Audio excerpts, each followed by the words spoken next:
네, 오늘은 민주당 대선 후보의 첫 순회 경선 결과 그리고 전국의 뇌관으로 떠오르고 있는 윤석열 검찰총장 시절 이른바 고발 사주 의혹과 관련한 이슈 자세히 짚어보도록 하겠습니다. 이현종 문화일보 논설위원, 박창환 장한대 교수 나오셨습니다. 어서 오세요. 네, 안녕하세요. 어서 오십시오. 방금 말씀드린 대로 민주당 첫 순회 경선 결과가 어제 공개가 됐습니다. 네. 오늘 또 이제 또 두 번째 순회 경선 결과가 이제 공개가 될 건데요. 어제 그 결과 직후에 후보들의 소감 듣고 오늘 대담 시작해 보겠습니다.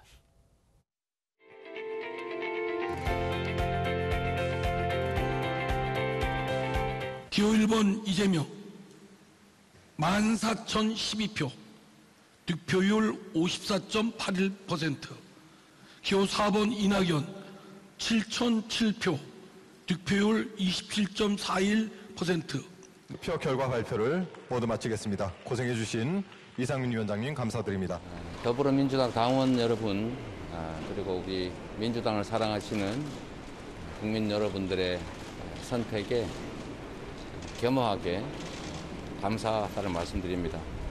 본선 경쟁력을 중심으로 승리할 수 있는 후보를 적극적으로 지지해 주셨다라고 생각합니다. 저의 부족함이 드러났다고 생각합니다. 그러나 오늘의 결과는 200만 선거인단 중에서 6만 명의 판단입니다. 앞으로 갈 길이 많이 남아 있습니다. 최선을 다하겠습니다. 자, 어제 결과를 보면요. 소수점 둘째짜리까지 거의 정확히 더블 스코어로 이재명 후보가 이낙연 후보를 앞서는 결과가 나왔습니다. 두 분은 예상하셨습니까? 먼저 이현종 의원님 어떻게 보셨어요? 저는 이재명 지사가 승리할 것은 당연히 예상을 했는데 이렇게까지 압도적으로 표가 벌어질 거는 상당히 예상 밖이었어요. 생각보다 큰 차이였다. 그렇죠. 생각보다 거의 더블 스코어 하지 않습니까? 예. 아마 이제 이 대전 충청 지역의 어떤 여론 자체가 보면 이번 경선의 전체 어떤 바로미터가 된다고 보는데 저는 아마 다른 지역 경선도 비슷한 결과가 나오지 않을까 그렇게 예상을 합니다. 예. 그런 면들은 아마 최근에 여론조사 등등을 보면 정권 교체를 바라는 여론이 좀 높지 않습니까? 네. 이제 그렇다 보니 여권 내부의 지지자들의 어떤 결집도 또 위기감 이런 것들이 저는 많이 작용했지 않나 싶어요. 결국은 본선에서 이길 수 있는 후보한테 표를 몰아줘야 된다라는 심리가 일단 저는 이렇게 압도적인 승리가 나타났다는 네. 것이고요. 그만큼 이제 지지층이 이재명 지사에 대한 그동안 여러 가지 지금 문제점들이 드러났지만 그러나 이런 문제점보다는 결국은 본선에 가서 이길 수 있는 응집력이 강한 후보 거기에다가 이제 그 표를 몰아줘야 된다는 전략적 선택. 저는 그게 아마 승리의 결정적 배경이었고 결국은 이 이낙연 후보 같은 경우는 자신의 어떤 이 문제 위기를 뭔가 좀 뭔가 해결적인 정책적인 우선이라든지 또 여러 가지 이제 돌파력이라든지 이런 걸 좀 보여줬어야 되는데 네. 그런 것들을 보여주지 못함으로 해서 어떤 여권 지지자들에게 불안감을 줬다. 그게 아마 저는 이렇게 과반 이상 차이가, 그러니까 이 배 이상 차이가 나는 결과를 낳았지 않는가 이렇게 분석하고 있습니다. 예, 박 교수님은 어떻게 보셨습니까? 네, 저도 과반에 육박할 거라고는 봤는데 더블 스코어까지 이렇게 차이가 벌어질 줄 몰랐습니다. 하지만 이제까지의 여론조사의 추이에 그대로 그것이 이제 반영됐다라고 본다면 사실은 이제 권리당원들이 전략적 선택을 했다. 앞서 말씀하신 것처럼 지금 이제 민주당이 정권 재창출이 쉽지가 않은 상황이라는 걸 민주당원들이 굉장히 잘 알고 있습니다. 네. 자, 그런 상황에서 지난 2달 동안의 소위 이재명 후보에 대한 자질 검증이 쉽게 얘기하면은 지금 어려운 상황에서 제살 깎아먹게 하는 걸로 굉장히 지지층들이 불편하게 그 시선을 바라봤다. 그래서 지난 2달 동안 소위 이재명 후보의 지지율에 큰 변동이 없었거든요. 그러니까 결국은 지금 2달 동안 경선에서 자질 검증 여러 가지 측면으로 논란이 있었지만 그것이 결국은 지지율에 어떠한 영향도 미치지 못했다. 결과적으로. 그리고 민주당원들은 전략적 투표를 한다. 이것이 그대로 이번 대전 충남 경선 결과에 반영됐다. 이렇게 보는 게 맞을 것 같습니다. 네, 이제 첫 순회 경선 결과였으니까요. 이번 결과에서 3위 싸움도 관심이었습니다. 지금 자가격리 중인 정세균 후보가 7% 득표율을 얻었는데 캠프 내에서는 꽤 선전을 했다. 이렇게 평가를 하고 있는 것 같아요. 어떻게 보셨어요? 글쎄 한 10% 정도는 갈 것으로 예상을 했던 것 같은데요. 네. 이게 사실은 코로나 국면이기 때문에 사실 정세균 후보가 이번에 이제 밀접 접촉자가 돼서 현장에 나오지도 못하고 사실 마지막 토론회 참가도 거의 이제 이 온라인으로 했습니다. 네. 그만큼 이 코로나가 바뀌어 놓은 이 선거 현상. 왜냐하면 이 정세균 후보 같은 경우는 조직력이 강하다는 게 정평이 나 있어요. 네. 그동안 당대표, 그다음에 이제 그 선거 5선 등등을 하면서 네. 밑바닥의 조직들을 상당히 많이 탄탄하게 갖춰놓았다. 그래서 이 조직 선거가 되면 만만치 않을 것이다라는 예상을 했는데 네. 이 코로나가 많은 걸 바뀌어놓은 것 같습니다. 그렇죠. 이 보면 이제 대의원들이나 당원들 같은 경우에 이게 접촉할 수가 없기 때문에 얘들 같이 뭐 이렇게 모아놓고 세미나를 한다든지 선거운동 한다 이게 이제 불가능한 상황이었어요. 더군다나 지금 후보가 스스로가 지금 일단 격리가 되어버렸기 때문에 네. 이게 지금 사람들과 접촉을 못하는 상황이 되지 않습니까? 이제 그렇다 보니까 이번 경선의 특징적인 거는 조직이 사실상 선거에서 크게 영향을 미치지 못했다. 좀 아쉬운 결과였다. 그렇죠. 그런 걸로 보면 네. 그러니까 정세균 후보가 내세운 조직력이 이제 이게 가동되기가 어려운 국면이 아닌가. 그렇다면 저는 이제 정세균 후보가 뭐 일단 계속 이제 앞으로도 이제 하겠다고 그랬지만 네. 아마 선택의 기로에 놓이지 않을까 싶습니다. 그 선택의 기로라는 거는 조기 사퇴를 할 수도 있다. 그렇죠. 왜냐하면 이제 추미애 후보와의 격차가 그렇게 크게 나지도 않았어요. 근데 만약에 계속 진행되는 상황에서 이게 어떤 반전의 계기를 못 삼는다고 하면 네. 본인으로서도 이제 정치적으로 보면 거의 마지막 이제 선택인데 이 정책 선택을 이런 방식으로 이제 마무리 지을 것인지 네. 또 특히 캠프 내부에서도 여러 가지 아마 양론이 나오는 걸로 알고 있습니다. 이재명 지사를 지지해야 된다는 의원들도 있고 반면 이낙연 후보 쪽으로 가야 된다는 쪽도 있고 네. 이미 캠프가 상당히 지금 내부가 분열되어 있기 때문에 네. 정세균 후보가 지금 경선을 완주하기 위한 동력 자체가 상당히 떨어져 가는 거 아닌가 저는 그렇게 보고 있습니다. 네, 그렇게 되면 누구와 또 단일화를 하게 될지 아니면 네. 1위 후보를 밀어줄지도 궁금해지는데요. 교수님께서는 어떻게 보셨어요? 그렇죠. 이제 근데 오늘 그 어저께 이제 충남 결과를 보면 네. 어느 정도 예를 들어 단일화라고 하는 거는 2위 후보에 힘을 실어줬을 때 어떤 변화의 가능성 이게 네. 있어야지 단일화를 하는 거 그렇죠. 아니겠습니까? 그런데 격차가 너무 컸어요. 그리고 본인의 이 득표율 7.8% 이것도 좀 생각보다 낮았습니다. 그렇게 본다면 단일화는 사실상 이제 어려워진 거 아니냐. 네. 결국은 선택의 기로. 물론 뭐 정세균 후보를 지지했던 캠프는 뭐 각자의 지지나 이해관계에 따라서 갈라질 수 있겠지만 네.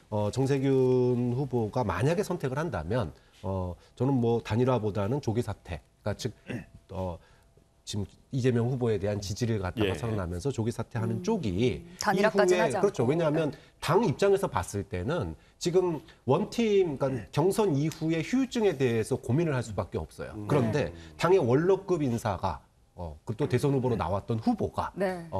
우리 이후에 경선 이후에 하나로 힘을 모으자라 그러면서 1위 후보에게 힘을 실어준다면 당으로서는 그만큼 아름다운 모습이 없는 거 아니겠습니까? 네. 근데 아직은 좀 빠른 것 같아요. 네. 그러니까 어차피 대통령을 꿈꿨던 사람인데 민주당에서 호남에서의 성적표를 받지 않고 만약에 그렇죠. 조기 사퇴를 그만둔다면 한다면, 네. 이거는 다음은 안 하겠다는 얘기거든요. 그러면은 지금 10월 초가 이제 그 마지막 그렇죠. 그러니까 9월 결과가 공개되는 날이지 않습니까? 9월 그러면 25일이 말쯤? 이제 호남의 그 슈퍼 그 주말 경선이거든요. 예. 그러니까 제 생각에는 9월 말 정도쯤에 예. 뭔가 9월 말에도 이런 비슷한 결과가 나온다면 네. 뭐 뒤돌아보지 않고 할 가능성도 저는 있다고 보고요. 예. 그런 측면에서는 뭐 단일화보다는 조기 사퇴 쪽이 더 아하. 명분이 있고 나중에 예. 모습을 만들기도 좋지 않나 예. 이렇게 네. 생각합니다. 당내 경선 구도가 이제 앞으로 어떻게 흘러갈지 이 흐름 그대로 갈지 아니면 뭔가 변화의 모멘텀이 또 만들어질지 이게 이제 관심일 텐데 이낙연 전 대표 측에서는 최근에 이제 무료 변론 논란 네. 이재명 지사의 이 논란을 가지고 공세를 적극적으로 펼치면서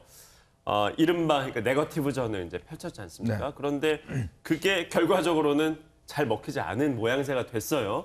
뭔가 전략의 변화가 필요하지 않겠습니까? 그렇죠. 사실은 뭐 지금 상황에서 죄송합니다. 이게 이제 무료 변론 문제라든지 또 먹방 문제라든지 그 이재명 지사의 뭐 여러 가지 개인적인 어떤 욕설 문제라든지 네. 이런 것들이 계속 제기가 됐지만 실질적으로 이재명 후보의 어떤 지지율을 어떤 낮추는 데는 효과가 없었단 말이죠. 그렇다면 그러니까 본인 즉 이낙연 후보가 가지고 있는 장점이 뭐냐? 그럼 뭐냐면 지금 국정을 그동안 어떤 면에서 보면 문재인 대통령이 총리를 하면서 나름대로 이제 안정적으로 가져왔고 또 그것의 어떤 안정적인 이미지라든지 이런 것들을 좀 이제 부각을 시켜야 되는데 예. 아니면 정책적인 비전들을 좀 이제 부각을 시켜야 되는데 문제는 이제 그것을 하지 못하고 계속 이제 하다 보니까 아까 제가 말씀드렸듯이 1위 후보가 흔들리면 안 된다라는 이제 여권 내부의 지지자들의 어떤 이 강한 위기감이 있지 않습니까? 네. 이런 것들을 좀 뚫어내지 못한 측면들이 분명히 있는 것 같아요. 예.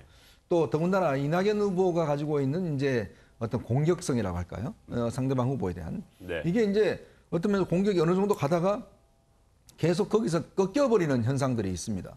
그러니까 본인은 이제 예를 들어서 공격의 포인트를 적극적으로 가져가지 못하고 뭐 네. 이제 참모 캠프 중에서 많이 가져갔는데 네. 본인 스스로가 뭔가 돌파하는 이미지를 전혀 보지 못하고 계속 어쩌면서 보면 가다가 꺾여지고 가다가 꺾여지고. 그러니까 이재명 지사를 공격하더라도 조금 하다가 만 듯한 느낌이 들었다는 그렇죠. 말씀이신 건가요? 그러다 보니까 이낙연 후보를 지지하는 그 지지층들 같은 경우는 좀 답답함들이 있었을 거예요.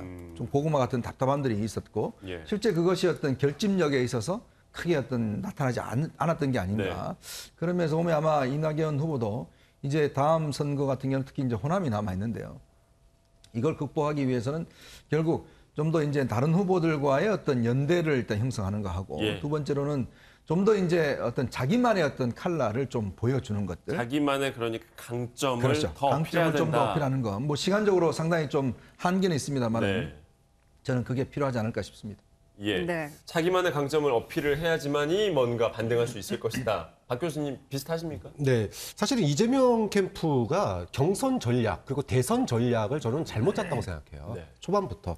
굳이 이제 다른 역대 선거와 비교해 보자면 2007년 당시 이명박 캠프하고 저는 비교할 수 있는데 네. 당시 이명박 후보에 대해서 많은 그 당시 이제 지금 민주당이 뭐 자질 논란을 갖다가 굉장히 도덕성과 자질 논란의 검증을 굉장히 많이 했습니다. 근데 이게 먹히지가 않았어요.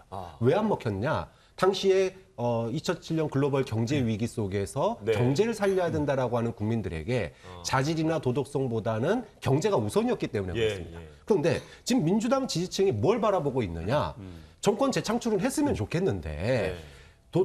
부동산 문제라든지 뭐 그 내로남불이라든지 민주당의 약점이 보인단 말이에요. 그만큼 다음 선거가 어렵다라고 하는 상황이 있습니다. 자, 그런데 여기다 대놓고 지금 정권 재창출도 어려운 판에 자질 논란으로 도덕성 검증으로 본인이 상대적인 위에 있다라고 하는 걸 통해서 1위 후보를 했을 때 과연 본선 경쟁력이 있겠느냐? 없단 말이죠. 그런 측면에서 저는 전략의 실패다. 예. 아까 앞서 말씀하신 것처럼 본인은 문재인 정부에서 총리를 지낸 사람입니다. 예. 그러면 좀 더 자기 비판적이어야 되고 그다음에 차별성이 분명히 있어야 되는데 문재인 정부와 선을 그을 수는 없잖아요. 네. 그러면 현재 자신이 총리로 하면서 못했던 점들 지금에 돌이켜 봤을 때 그리고 그걸 보완할 수 있는 정책적인 완결성을 가진 어떤 자기만의 차별성을 드러내야 되는데 그 차별성을 보여주지 못하고 소위 말해서 제살 깎아먹기식의 1위 네거티브 경쟁을 하니까 이게 당원들에게는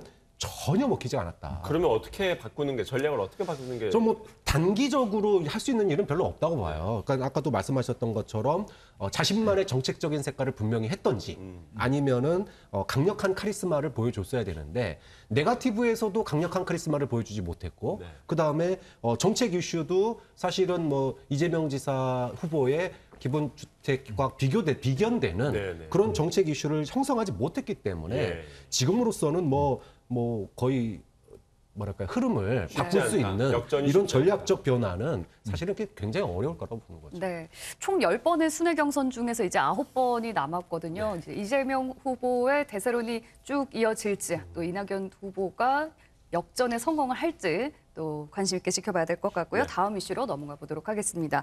자, 이어서 윤석열 검찰총장 시절 이른바 고발 사주 의혹과 관련한 이슈 짚어보려고 하는데요. 준비된 영상부터 보고 오시겠습니다.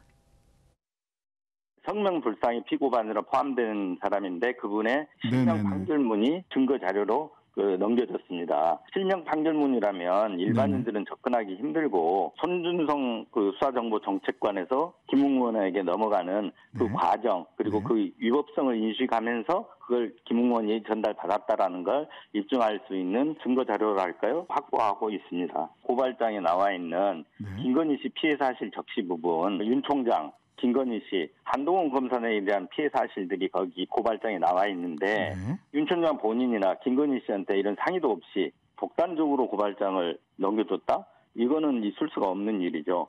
일단 김웅 의원 측에서는 뭔가를 받아서 전달했다는 것까지는 인정을 하지 않습니까? 야당 후보로 뛰고 있는 분에게 무슨 대리 고발을 해달라라고 고발장을 넘긴다? 이건 지금 상황과 맥락이 지금 전혀 안 맞는 거고요. 김웅 의원도 지금 상황이나 맥락을 지금 정확히 파악을 안 하고 있는 이게 상황에서 지금 이렇게 해명 문자를 보낸 것 같아요. 좀 더 좀 찾아보시고 정밀하게 검토를 해보고 이걸 좀 해명 보도자료를 낼 필요가 있는 것 같고요. 네, 내용을 다시 한번 정리를 해보자면 윤석열 전 검찰총장이 재직을 했던 지난해 4월 총선 직전이었습니다. 네. 검찰이 여권 정치인들의 고발을 사주했다라는 언론 보도가 나와서 파장이 커지고 있는데요. 내용을 최초로 보도했던 매체에서는 확실한 증거가 있다. 윤석열 전 총장 측에서는 고발을 할 이유 자체가 없는 일이다. 사실 무근이다. 이렇게 부인을 하고 있는 상황입니다. 아직까지 사실관계가 밝혀지지 않아서 단정을 하기는 어렵습니다만 어느 쪽의 말이 맞는 걸까요? 일단 이제 이 문건 고발장의 이제 진위 여부 네. 이게 이제 제일 핵심이겠죠. 일단 이게 진위 여부가 과연 밝혀지냐 여부가 있을 것이고 네. 만약에 이제 진위가 이게 뭐 전달한 사실이 있다라고 친다면 네. 문제는 이제 손준성 수사정책관과 김웅 당시의 후보 간의 개인적 관계, 이 두 사람은 사법연수원 동기고 꽤 친한 사이를 알고 있습니다. 네. 그렇다면 이 두 사람 간의 어떤 개인적 관계로 해서 이제 이루어졌는 것인지 네. 아니면 손준성 정책관이 윤석열 당시 검찰총장으로부터 지시를 받고 이걸 한 것인지 이걸 좀 네. 구분해서 봐야 될 것 같아요. 네. 그러니까 현재까지 나온 거는 이제 이 언론 인터넷 매체 보도에 따르면 일단 손준성 지금 정책관이 김웅 의원한테 이제 전달했다는 것이고요. 그다음에 이게 이제 김웅 의원은 지금 뭐 아직 분명한 해명은 내놓고 있지 네. 않습니다만은 당에 일단 전달했다는 거 아니겠습니까? 네. 그러니까 그걸 추정을 해보면 그렇다면 일단 이게 이제 이 선상에서의 어떤 이 진위 여부를 확인해 봐야 될 것 같아요. 네. 즉 과연 이제 이 문건 자체가 손준성 씨가 어떻게 작성을 했고 네. 또 본인이 가지고 있는 것인지 네. 또 김웅 의원은 본인이 이제 보관하고 있는 것인지 일단 증거 확인이 필요할 것 같고요.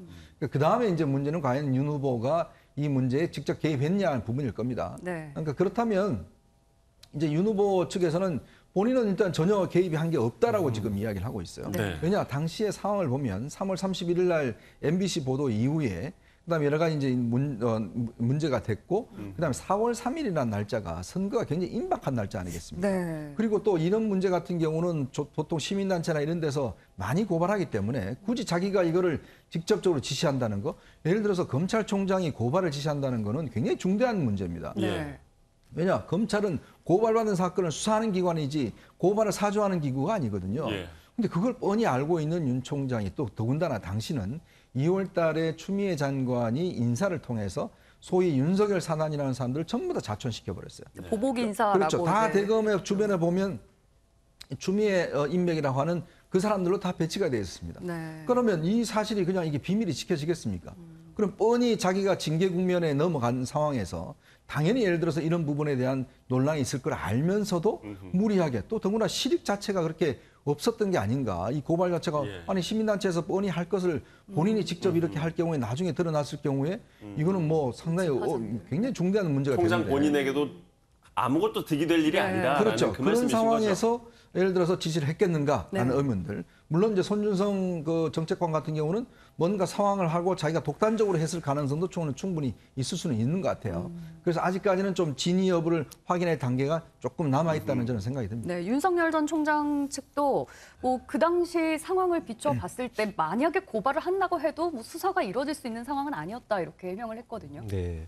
이제 고발장의 실체는 어느 정도는 좀 뭐 지금 현재의 분위기는 인정이 되는 것 같아요. 네. 아예 뭐 고발장 자체가 허위로 지금 누가 조작한 건 그렇죠. 예. 아니라는 거죠. 고발장 자체는 있는 것 같고 네. 이제 그걸 누가 작성했냐, 뭐 그렇죠. 어떻게 전달 이게 중요한 거 아니겠어요? 그렇죠. 그렇게 본다면 이 고발장을 이제 누가 작성해서 보냈느냐 이게 이제 핵심일 거예요. 네.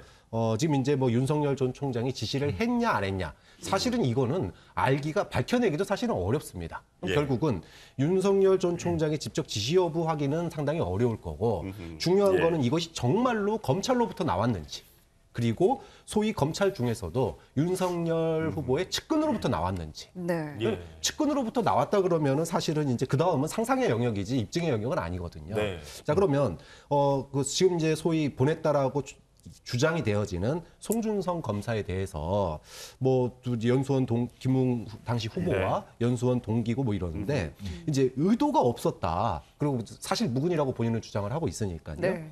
그런데 내용을 지금 이제 좀 보면은 일단 고발장의 피해자가 3명인데 네. 이게 이제 윤 총장 부부하고 그 다음에 한동훈 검사장이에요. 네. 그래서 그러니까 고발자의 피해자가 3사람인데 이들의 동의 없이 과연 낼 수 있었겠느냐라고 하는 의문점이 하나 있는 거고, 두 번째는 이게 검찰로부터 나왔다라고 하는 게 당시에 이제 거기에 판결문 내용이 들어있는데 네. 여기에 이제 실명이 들어간 판결문이라는 거죠. 이거는 이제 검찰로부터 나왔을 가능성을 추측해야 하는 거고, 그다음에 또 하나는 당시의 상황이 검언유착에 대한 논란이 있었을 때입니다. 네. 이게 뭐냐 하면 검찰이 일반적으로 작업을 할 때 보면 기자들한테 흘리고 예. 보수 언론이 그 이슈를 갖다가 확대하면 보수단체가 시민단체나 보수단체가 이거를 갖다 고소고발하면 검찰이 수사 들어가는, 이게 일반적인 루트인데 네.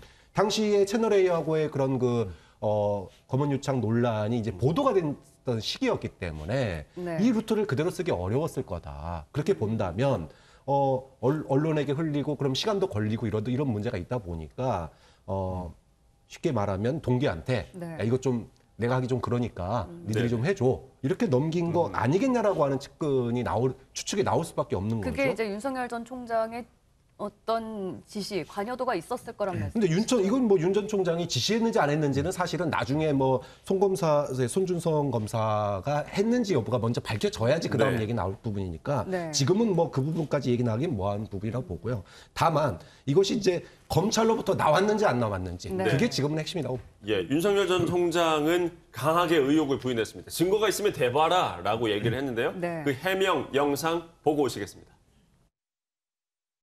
고발 사주 이렇게 봐서 무슨 회사 사주 얘기를 하는 줄 알았는데,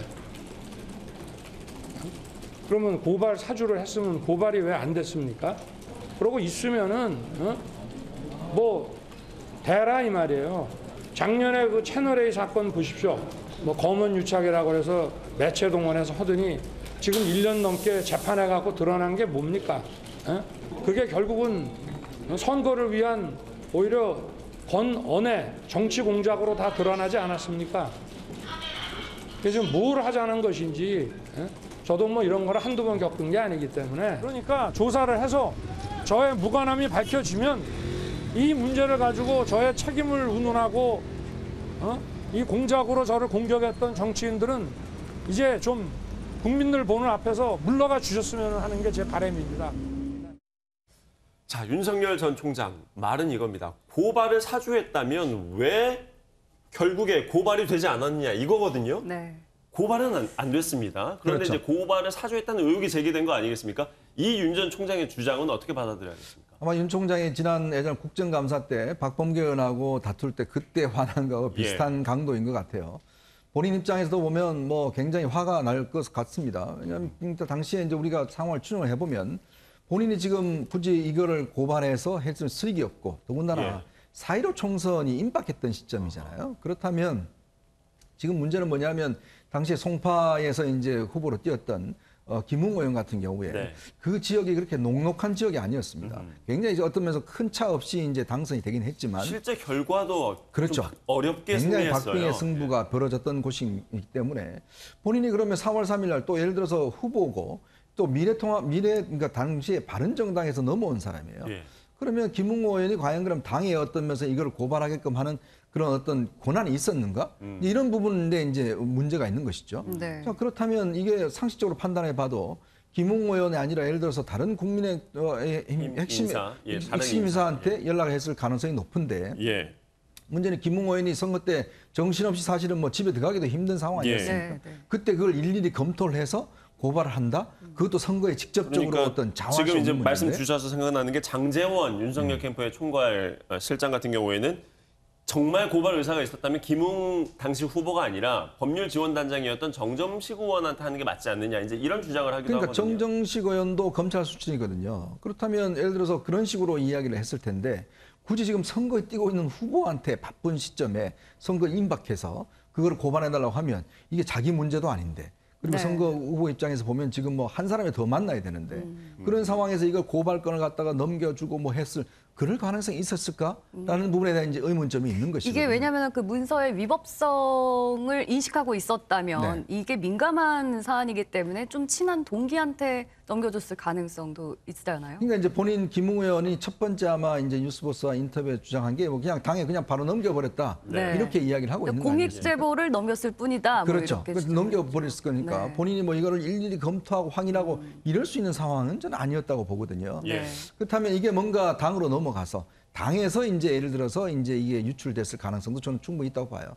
그게 아마 이제 이진동 씨가 이야기한 것도 보면 본인이 이게 국민의힘 쪽에서 뭔가 전달받았다라고 한다면 당시에 아마 이걸 당으로 넘겼고 그 당 쪽에서 뭔가 이게 이제 유출될 가능성. 왜냐하면 이게 딱 2명이 지금 왔다 갔다 한 거 아닙니까? 그러니까 2명에서 나오지 않으면 사실 나올 가능성은 검찰 쪽에서 나왔든지 아니면 이제 미래통합당 쪽에서 나왔든지. 이 검찰 쪽이라는 것은 당시에 손준성 검사가 수사 기억까지 했기 때문에 그 아시겠지만 판사 사찰 문건 관련해서 당시에 법무부에서 직접 감찰을 했던 경이 있었습니다. 당시에 손 검사 PC를 다 압수를 해서 다 이제 그때 포렌식을 한 적이 있거든요. 그렇다면 그때 이 고발장을 작성했다면 거기에 남아 있었을 가능성이 충분히 있어요. 그러면 그쪽에서 예를 들어서 가지고 있다가 흘러나올 가능성. 그렇다면 손준성 검사가 직접 작성했으니까 그때 압수수색을 통해서 나왔어요. 그렇죠. 만약에 이게 이제 사실이 있다고 한다면 지금 이제 유출 가능성은 두 사람이 아니라 제3의 가능성이 있다라면 검찰 쪽이나 아니면 당시에 당 쪽이나. 만약에 검찰 쪽에서 나왔다면 그때 확보했을 것이다. 그렇죠. 그럴 가능성 이외에는 제가 볼 때 큰 가능성이 없는 것 같아요. 일단 왜 정말 고발 의지가 있었다면 왜 그 바쁘고 또 현역 의원도 아니고 핵심 인사도 아닌 김웅 당시 후보에게 줬겠느냐 이제 이런 지적을 해주셨거든요. 네. 박 교수님 어떻게 보시죠? 저는 뭐 만약에 이제 이거 전제로 까는 거는 이제 고발장이 실체했고 그 다음에 이제 이것이 검찰에서 당시 대검에서 이것이 고발장이 작성돼서 넘어왔다라는 전제를 깔아야지 이야기가 되는 거 아니겠습니까? 뭐 그런 측면에서 전제를 깐다면. 그게 사실이라면 저는 윤석열 후보가 당시에 총장이 직접 나서긴 굉장히 어려웠다고 봐요. 뭐 점정식 의원하고 아무리 가까운 사이라도 검찰총장이 야당 의원에게 다이렉트로 자신의 어떤 이해와 관련된 부분을 그리고 검찰의 중립성 논란, 가뜩이나 조국 논란이 있었죠. 그 다음에 추미애 장관하고 갈등을 빚고 있는 상황인데 검찰총장이 자신의 이해와 관련돼서 야당 의원에게 고발을 살해한다? 지금 밝혀지면은 난리 날 일이 아닙니까? 그러니까 이건 상상 불가예요. 그러면 결국은 본인이 직접 하기 어려우면 어떻게 합니까? 측근이 할 수밖에 없는 거예요. 그럼 측근도 좀 논란이 덜 될 만한, 그리고 나중에 문제가 안 생길 만한 믿을 수 있는 사람을 통해서 가야 되는 거죠. 그렇게 본다면 전혀 불가능한 얘기가 아니다. 그다음에 이 고발장의 수신처가 문제입니다. 고발장의 수신처가 일반적으로 그냥 뭐 검찰 이렇게 써 있으면 아무 검찰이나 하면 된다는 거 아니겠습니까? 근데 딱 찍어가지고 대검 공공수사부장에게 고발처가 돼 있어요. 그거는 어떤 의미가 있는 거죠? 그렇죠. 이거는 당시에 서울중앙지검은 소위 말해서 추미애 장관에게 뭐 접수돼 있다고 할 정도로 권력이 소위 말하면 주도권이 넘어가 있는 상황이었고 남아 있다라면은 유일하게 지금 대검에 자신들이 직접 관할하고 있는 그 부서들이 있는 거 아니겠습니까? 그렇게 본다면 선택적으로 고소 고발이 들어올 경우에 이후에 논란이 될 수 있는 김건희 씨 관련된 논란이나 한동훈 검사장 관련된 논란을 그걸 가지고 수사의 방향을 좌지우지할 수 있기 때문에 고발장 수신처가 이렇게 돼 있는 거 아니냐. 그렇게 본다면 뭐 전혀 이거는 지금 이건 다 추측일 수밖에 없지만 이런 쪽의 추측도 가능하다라는 거죠. 좀 그런 점에서 이번엔 뉴스버스의 이 보도는 그래도 좀 뭔가 상황적인 추측이 가능한 선 그리고 최소한의 고발장이라고 하는 실체 이걸 놓고 본다면 이제 확인해야 될 점은 분명히 몇 가지가 있다고 봅니다. 하나는 SNS 지금 손준성 보냄이라고 돼 있는 그 SNS가 조작된 건지 아닌지 이 부분이 이제 핵심이 되겠죠. 그 다음에 김웅 의원의 이제 그 발언입니다. 지금 거의 잠적이라고 얘기를 하는데 해명, 입장 말씀하신 그렇죠. 김웅 의원이 입장을 명확하게 하는 거, 이 두 가지가 앞으로는 키가 될 것 같습니다. 근데 조금 이제 수정을 드리면 이게 당시에 이제 대검 공공수사부장 앞으로 했잖아요. 근데 당시에 공공수사부장이 배용원 부장이었어요. 이분은 2월달 인사에서 사실 추미애 사단의 일원으로 해서 이제 교체가 되고 예. 사실은 그 당시에 이제 윤석열 사단이 물러나고 난 다음에 임명된 분입니다. 네. 그러니까 이 윤석열 어떤 총장의 징계 국면이 될 때 이제 이쪽에 추미애 장관 입장을 취했던 분이에요. 예. 그리고 대검은 이 고발이 들어와도 수사 기능이 없습니다. 네. 예. 그러니까 대검은 그냥 바로 중앙지검에 넘겨줘 버려요. 왜냐하면 대검은 인력이 없기 때문에 대검은 수사하는 기구가 아니거든요. 네. 정책 기구이기 때문에 예. 대검으로 들어오더라도 그냥 중앙지검을 갈 수밖에 없어요. 근데 그걸 굳이 왜 대검 공공수사부장 앞으로 했을까? 근데 이것도 저 사실 솔직히 의문이 있는 거죠. 그렇다면 지금 같은 현상을 보고 다른 해석을 지금 주신 그러니까 거죠? 왜냐하면 예. 이게 지금 오히려 누가 반대로 그렇죠. 예. 검찰 내부 사정을 아는 사람이라면 공공수사부장 하면 공공수사부장은 그 사람은 기본적으로 추미애 쪽 사람이고 그러면 이 받으면 그러면 공공수사부에서 수사를 할 수 있는 것도 아니고 네. 그렇다고 당시에 이 검찰총장이 이거를 배당할 수 있는 배당권도 있는 것도 네. 아니고 그럼 바로 예를 들어서 중앙지검 넘어가 버리면 거기 또 이성윤 중앙지검장이 있지 않습니까? 네. 예. 그러니까 굉장히 실익이 없는 어떤 측면에서 보면 대검 공공수사부장한테 넘긴 저는 이유 자체가 잘 납득이 안 된다. 내부자 입장에서 보면 네. 아니 이거를 굳이 왜 공공수사부를 했을까? 거기는 뻔히 알듯이 당시에 대검 공공수사부장, 반부패부장 전부 다 좌천되고 추미애 사람들로 다 이제 임명이 됐는데 오히려 대검으로 고발장을 접수시키는 게 그 윤 전 총장 그리고 손준성 검사가 지시한 게 그쪽에서 작업이 들어간 게 아니라는 걸 보여주는 거다라는 말씀이시죠? 아니 뭐 보여주는 거라고 보기는 어렵지만 그러니까 당시에 검찰 내부 사정이나 이런 걸 상식적으로 아는 사람이라면 그거를 그 고발처를 네. 공공수사부로 했을까라는 솔직히 의문이 있는 거죠. 선뜻 이해되지 않는 측면들이 좀 많아 보이기는 합니다만 예. 지난해 총선쯤에 일어난 일이 왜 지금 대선을 앞두고 보도가 됐을까에 대해서도 여러 의문들이 나오고 있습니다. 의혹을 보도했던 매체 측에서는 또 추가로 폭로 얘기를 했는데요. 취재원이 국민의힘 사람이다라고 밝혀서 또 파장이 커지고 있습니다. 관련해서 준비된 영상 보고 오시겠습니다. 법률지원단까지 갔다는 얘기를 김웅 의원이 하셨잖아요. 그러니까 미래통합당 측, 지금 국민의힘 측 사람인 건 맞아요. 김웅 의원 같은 경우는 제보자가 단연코 아닙니다. 지금 이제 김웅 의원이 유승민 의원 캠프에 있다 보니까 이렇게 오해를 많이 받는 모양이에요. 그분이 직접 리크한 분이시라 그러면 그 해명 자체가 그렇게 허술하거나 이렇게 좀 그 앞뒤 맞지 않게 그렇게 하실 리가 없잖아요. 그건 상식적으로 보면 딱 아는 일이잖아요.